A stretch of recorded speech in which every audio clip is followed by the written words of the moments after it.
A woman I went out with had a complete mental breakdown. This is going to be a long one, so sit back, relax, and enjoy the crap show. Also, English is not my first language, sorry in advance if anything sounds odd. I met this woman on social media. I had been single for a couple of months now and was trying to get back into the dating market. She seemed fine, cute, we shared some similar interests and conversation was normal, nothing out of the ordinary, a little flirting here and there and some cringeness that comes with our age's early 30s. But no red flags were raised. After a couple of weeks of this, she invited me to her apartment, and something felt off. I thought I was imagining things and tried to give a second change, only to confirm my suspicions. She started rambling non-stop, out of nowhere, about things that happened to her, about unsolved issues with her ex, a lot of oversharing and overall TMI about stuff that you simply don't tell people you're just meeting. She weirded me out enough that I came up with an excuse and basically bolted out of her apartment. She obviously noticed that, and by time I arrived home she had already unfollowed me and removed me as a follower on Instagram. I thought, well, that sorted itself out, because I was ready for the "yeah, we are not seeing each other again" conversation. Later that day she reached out to me and said that wasn't comfortable with how things ended, and wanted to end on a better note, saying that we could still be friends. I agreed with that, but mostly because I had an impression that things would turn out way worse should I just go no contact with her. Next day she's still talking to me normally and says, "Hey, wanna hear some gossip?" I was like, "Yeah, sure, whatever." She replies, "I'm gonna send you some voice messages." This is so funny. And then she proceeds to send me 25 minutes of voice messages. All these messages she recorded herself and sent to an end of her ex, bad-mouthing everyone, talking smack about everyone. Basically airing out all the dirty linen they might have. In some of the voicemails she was crying, in the others talking gibberish. It was like listening to the Joker's audio log. I was speechless, and just told her that I wasn't interested in that kind of drama and didn't want to know anything about that anymore. She started to apologize and tell me that everything was fine, that I had nothing to worry about, that those people were crazy but harmless. She didn't realize I was actually afraid of her. After that, for a week she kept sending messages and I kept giving her short answers and leaving her on read, in hopes that she would eventually get tired or simply take the hint. After a few days, she realized something was wrong and asked me if I was okay or if I was mad at her. I took the opportunity to come clean and said that I didn't want to talk to her anymore. She apologized and blocked me. A few minutes later my ex-girlfriend sends me screenshots about someone following and sending texts to her. The woman tracked down my ex-girlfriend and several friends of mine, through stalking, and started to talk smack about me. She told my ex that I was crazy, possibly narcissistic, and that she should stay very far away from me because she dealt with men like me and things could even end with abuse. My ex-girlfriend was understandably furious with me. It took me a whole day of back and forth with her for her to come to her senses and realize that the woman was nuts and just trying to create drama. Later the woman unblocked me and came to talk to me, apologized, said she probably had borderline personality disorder, saying things like, "You treated me well and you don't deserve a crazy person like me." But at this point I was having none of it. I told her with very strong words that by the time she knew what she had done, and there was no way that we could be anything even close as friends, and she should just leave me and everyone around me alone. She apologized, again, but kept going on and on with her rambles, to the point of sending something like 40 messages back to back, until I got fed up and let her know that I was going to block her on WhatsApp. A couple of days passed, and she followed me again on Instagram. I thought no harm could come of it and let her, but didn't follow her back. She started liking all my posts together. That bothered me, so I blocked her. Next day she sent me an invite on Facebook. I rejected and blocked her there too. A few days passed, and a random Twitter account liked 40 of my tweets together, blocked it just in case. Another day passed, this time the woman's account with her name and picture starts doing the same, blocked it too, and locked my Twitter. That situation was becoming mildly infuriating, and at this point all my friends knew about it, and we all made jokes, despite I always raising the concern that one day she might show up at my doorstep. Bear in mind that she didn't know where I lived.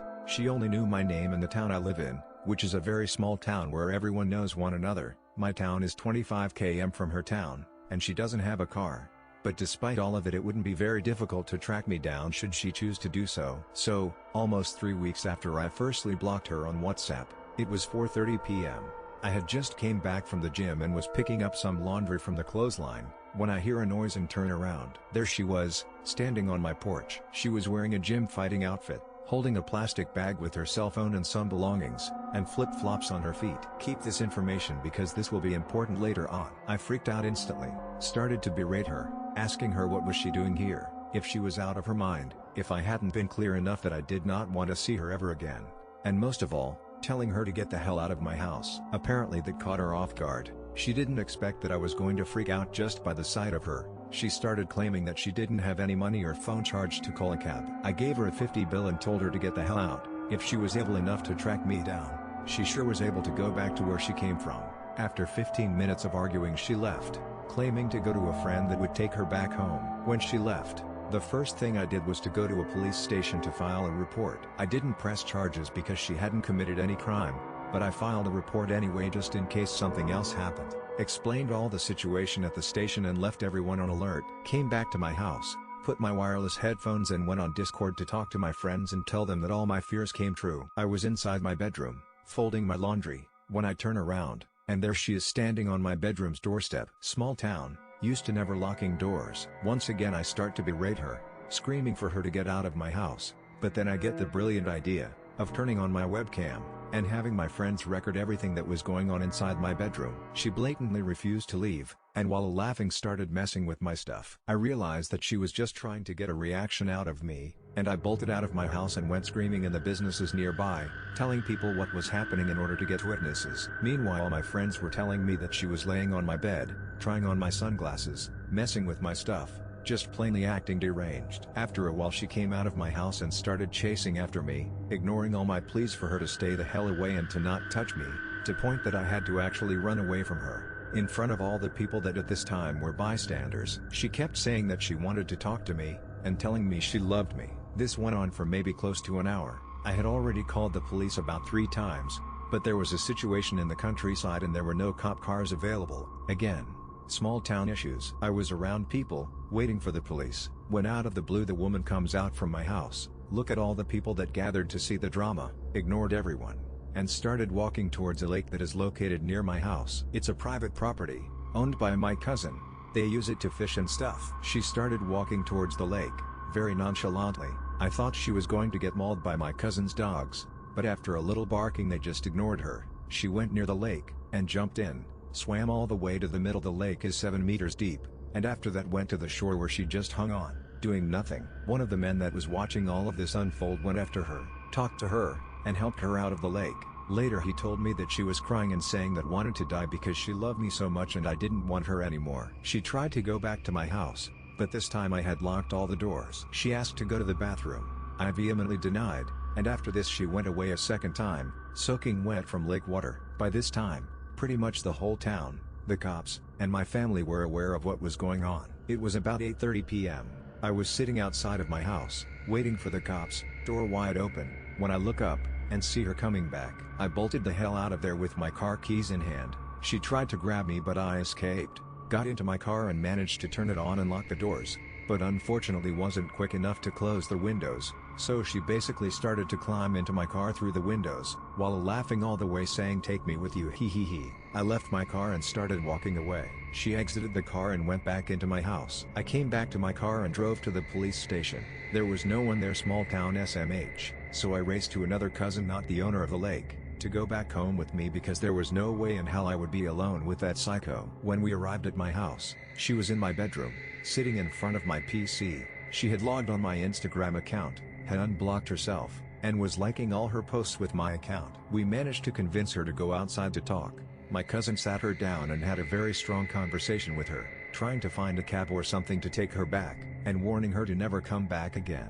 She even got offended by all of this, and got up and left saying I can't believe I came all this way just to be treated like shit, and so she went away for the 3rd time. Everyone was advising me to go away, to sleep in another house because surely she would come back, but I just couldn't leave my house nor my pets behind. So I hid my car, turned off all the lights, locked everything, and just stayed inside, quietly. The woman passed my house a couple of times, this time accompanied by 2 dudes. My cousin saw them on CCTV and said they were pretty bad apples, laughing and talking loudly. I just went on with what was left of my day, updating my friends on Discord about the whole ordeal. At 11:30 p.m. I hear a knock on the door. It's her, but this time she is crying and screaming. She's begging me to let her in, to talk to her, saying things like, why did you leave me? I didn't do anything to you. I want my cats. Why did they take my cats away? After maybe 10 minutes of these, my house in complete silence and darkness, she gave up and went away. My family came rushing in my aid. We tried to search for her around my house to see if she wasn't hiding. Later my family found her in front of a gas station,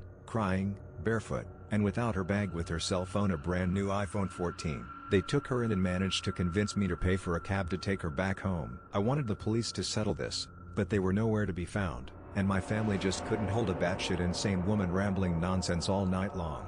So I paid for the damn cab, and they told me that while she was boarding the cab she said, "You can take me home, but tomorrow I will be back." The cab driver told us later that he drove her to the police station of her hometown. They asked if she needed any help.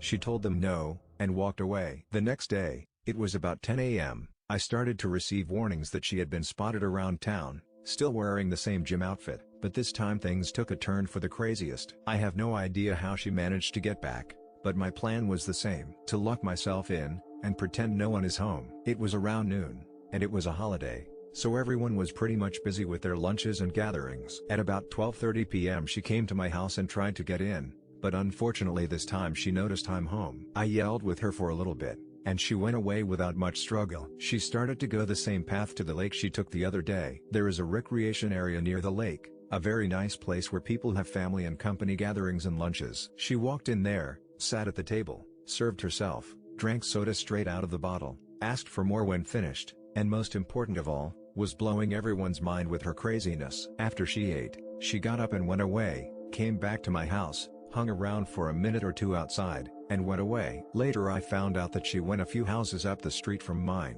found a mattress laying on the porch, and just laid down and slept. Not much later than that the police finally arrived. I explained the situation again. This time my cousin also came to give his side of things, about a crazy woman sitting at his table like she belonged there. The cops pulled her file and apparently she is booked for home invasion. Her ex has a restraining order on her, and at one point he had to prove himself innocent of a false accusation of aggression. The cop even made fun of the situation while reading her file and said, "It says here that she cut a guy's dick at some point." I screamed, "What?" And the cop started laughing and said, "Haha, just kidding." Now I laugh, but at the time I got pissed. The cops filed another report, but explained there wasn't much they could actually do. The girl was sleeping at a house, and unfortunately that is not a crime, unless the owner of the house reports her for trespassing. And they also explained that they couldn't take her back home, because if something would have happened to her, if she harmed herself, the fault would fall on the officers. But they advised that if she came back into my plot, I could call them and they would have the grounds for a proper arrest. Now comes the cherry on top. All of this that I just told, were the things that happened from my point of view. Later on, when word spread around of what was going on, I managed to pick up the pieces and paint the bigger picture. So here is an accurate timeline of events 1. When we searched her social media, we found out that the day before she showed up here, she posted a few pictures having a fighting routine workout, hence the gym attire, and apparently her confidence self-esteem was boosted enough and she thought she was so pretty in that outfit that she didn't even bother to change before coming. 2. We found out that she walked most of the 25 km 15 miles to my house, but someone saw her walking, took pity and gave her a ride. Apparently it was the second time she was doing this, but this time she managed to get a ride. The person that gave her the ride told us that the woman said that she was visiting friends and following her instinct. 3. She arrived here at noon, and spent almost 4 hours walking around town, talking to random people about me, trying to find out where I lived. 4. The next day when she came back, she terrorized the entire town. She started trying to break into cars and houses. There was a house that she managed to break in, open doors. Small town.